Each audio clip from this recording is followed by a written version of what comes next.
Recently, Megabonk just exploded in sales. It's doing huge numbers, and my artwork was seen by more than 1 million people. What do you have to say?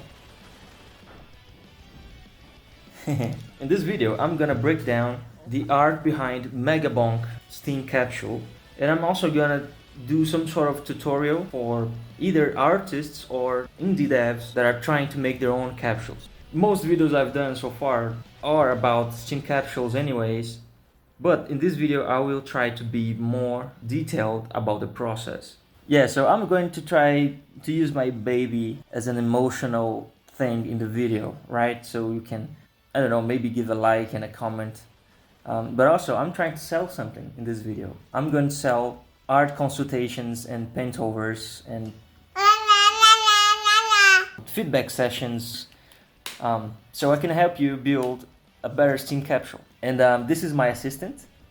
Besides her, I also work with a graphic designer that is also helping me to develop the title artworks. So you're going to be helped by 3 people, me, this baby, and my partner, for a very small price. Okay? So yeah, let's begin the video. Let's begin with the basics.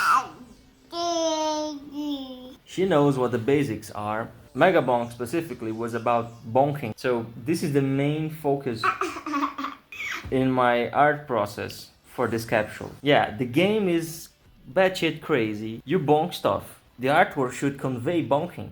That's what I was thinking about. I also chose a very specific pose and action, which is something close to an illustration. You should try to find ways to convey action. If you're working for someone, you have to obviously trust their vision and at least listen to them. So in the case of Megabonk, I made something different from the final thing you have on Steam. My version is a little bit darker, and the dev chose to change that, and it was a change for the better. Because as much as I tried, so the dev changed the color of the background for something a little bit more bluish, something that conveys the game a little bit more, something that makes the vibes a little bit happier and goofier, something that I couldn't achieve 100% in my version of the artwork, which you can see the difference here. It's also a little bit more serious, and the title has unnecessary details and conveys a different feeling, in my opinion. So yeah, those changes came for the benefit of the project.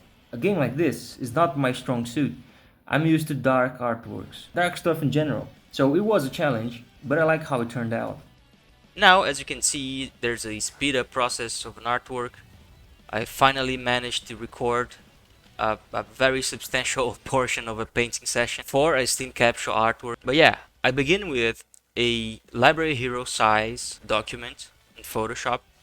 It can be the same proportion but bigger if you prefer to work on a bigger canvas. Besides that technical aspect, I also have on the layer area 3 black rectangles that are the exact sizes of the header, small and main capsules. The only one I use right now in the process is the header size, because I think it's one of the most important ones. The small one is also very important, but it's super hard to use it that early in the process. If I follow some basic guidance, all the other capsules are usually fine by just winging it. But if you don't want to rely on your artistic senses or whatever, you can actually just copy paste the sizes for each individual capsule and just frame the overall artwork inside of them and see how they fit before committing to a final artwork.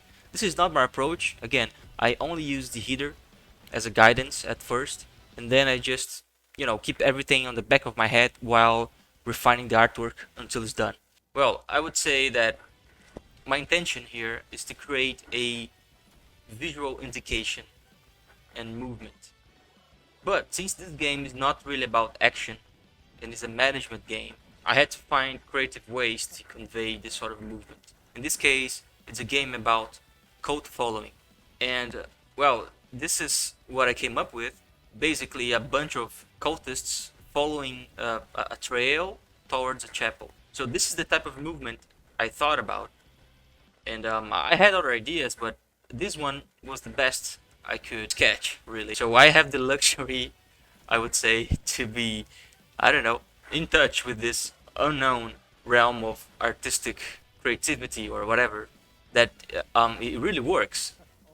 I really just stare at a blank screen or just do anything else at home while thinking about it. And then when I sketch it, I sort of have the gist of it, the rough ideas of the thing I need to portray. And then, of course, when you are actually sketching it, you can have new ideas on the fly. At first, I thought about movement, I thought about lines of people, people with hoods, something that reminds you of code following, and also I had to portray some sort of creature. This is what I have right now, but when I was sketching, I had an idea of making some variations to the people that are following a line towards the chapel.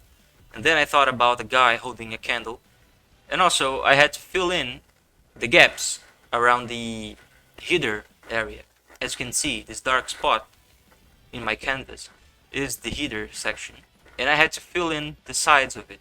So I basically painted some more people and some more nature around those areas. So yeah, this is how I do it. This is the basics of it. I really pay attention to the header portion. I also keep in the back of my head how the other sizes would fit inside this particular artwork. And framing the other sizes is really hard, especially the vertical ones. As you can see here on those print screens, I was discussing with the client how I would approach the vertical sizes. So these are some examples. And I was also thinking about this while sketching. So that's what I meant. It is worth it to make a version of the title that is stacked up together if the game has two words or three or more, you know. But you cannot really make different versions of the same title if the game is a single word. It looks cool when the game has a single word and it's catchy and is not that long, so you can sort of frame it anywhere. But sometimes the game has a big and clumsy name, and you cannot really chop it down into two words. Now it's also time to add the area of the title, which is something I also considered when I begin sketching. But do as you please, find your own process, find your own way to help develop a cool Steam capsule. So yeah, right now in the video I already added the title as a placeholder. I also had this idea of making two characters over there overlapping the title, which I thought it was a cool touch. I also added some extra shading so it's easier to see. You know, again, contrast is key. That's why I also start everything in black and white, and it keeps black and white for a while until I add some colors. And still, when I add colors, I also use a black and white filter so I can see contrast without the colors, which helps a lot when it comes to visibility. In this case, you can see that the chapel and the people are darker than the background. So this is a way to separate things a little bit more.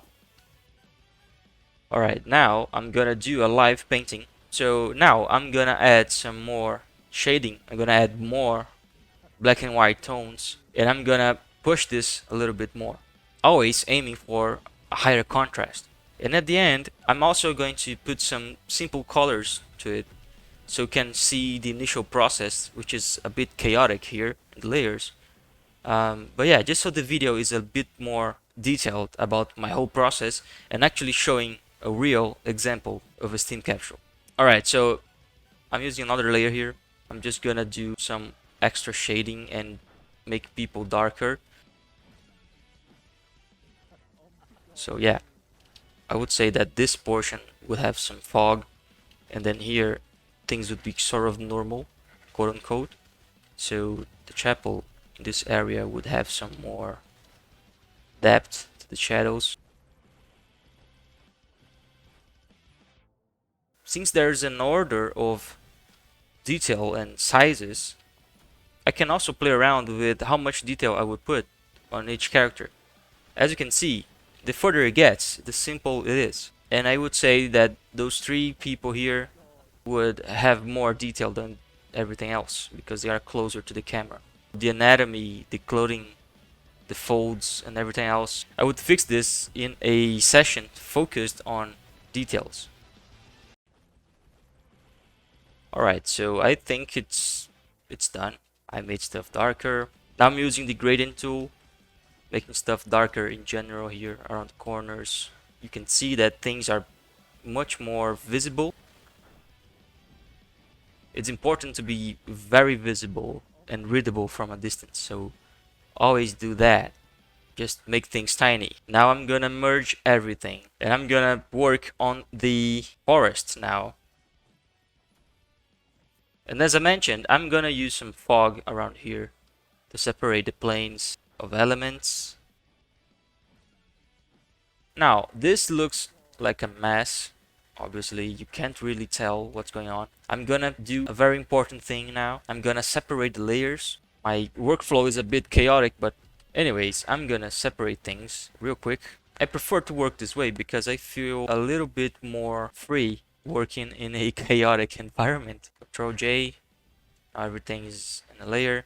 Now, yeah, I know this is not professional at all, but I never said I was. Now, with the trees back, I'm gonna try to separate the new background that I've made, which is darker, around the logo area here. But I'm also going to separate the characters from it by painting some sort of fog, which also conveys moodiness. So I'm just using the gradient tool. You can already see the difference. Something that I also do is use the lasso tool to make some actual shapes. Now, using the gradient tool again, I fill that in. Then I apply some simple blur. And then, using the eraser, I can actually carve some specific shapes. Now, I'm gonna use the gradient tool to make the top of their heads darker. See how the fog always work to separate things? This is something I do all the time. But yeah, simple stuff. Yeah, there's some stuff to tone down. Obvious progress needs to be made, but I think we have a cool thing right now. So I'm gonna add some colors and you can see how my starting process goes. Still a bit chaotic, still a bit messy, but yeah, maybe this is helpful. I already have in my head the general guidelines I have to follow. I do have in mind a few things. I do have some colors to use, but the chaotic thing is about how I approach colors at first. So to be specific, I create a layer, then I fill in with some color, then I double click it, and I just mess around with those things here. And by clicking Control Alt, I just adjust. So this is the area of effect, and that can be made on overlay mode, multiply, color. I can just keep testing them and I can see how it looks, see how it feels. Sometimes I use specific layers to light specific things. Yeah, there's a green. Then I can later on improve the artistic interpretation of colors pretty much. So yeah, that's pretty much the beginning of the process. Sometimes I do pick a area to use different colors and see how it looks. Let's say some bluish tones here. I think it's starting to get messier and messier, so I'm gonna leave it like that. And then the next day I will have my fresh view of this artwork, and the process goes like that, day by day, week by week, till it's finally done. And then after everything is done, I check how it looks in black and white. As you can see, the colors kind of look washed out in terms of contrast, but it's a very minimal difference. So the contrast still working. Something else that I haven't done here yet is the use of rim light to, basically frame the subjects and important things a little bit better. From now on, I will just, think about how to make a cool title design, tiny logo, maybe fix the clothing design, fix the anatomy, fix the foliage, everything else until it's done. It's a very long process, and I don't know, it might be boring to put everything to a single video, but as you saw in the beginning of the video, I'm open to give feedback and give some paint overs, regardless if you're an artist or a game dev. If you're interested, feel free to reach out. This is my Discord on the screen, and that's all I have to say. So, goodbye. Here you can see one of these sketch phases. There's also some color, just to see how the mood should work in terms of colors and overall vibes. There's also something I forgot to mention, which is the Steam test.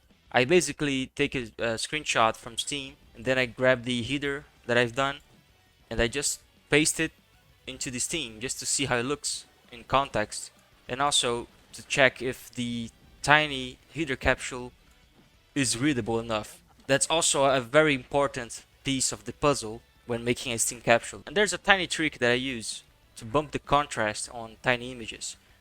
I use the sharpen tool and I just add a little bit of sharpness to it. You can see the difference. It's kind of small, but to me it makes the difference. Now this is the somewhat final PSD. You can see there's a bunch of stuff on layers. There's the skeleton guy here. Simple stuff separated into layers. The bonk effect, so it's easy. Yeah, that's my reference. So yeah, this is pretty much it. I think I covered most of the process without making this video too boring. But yeah, this is pretty much it.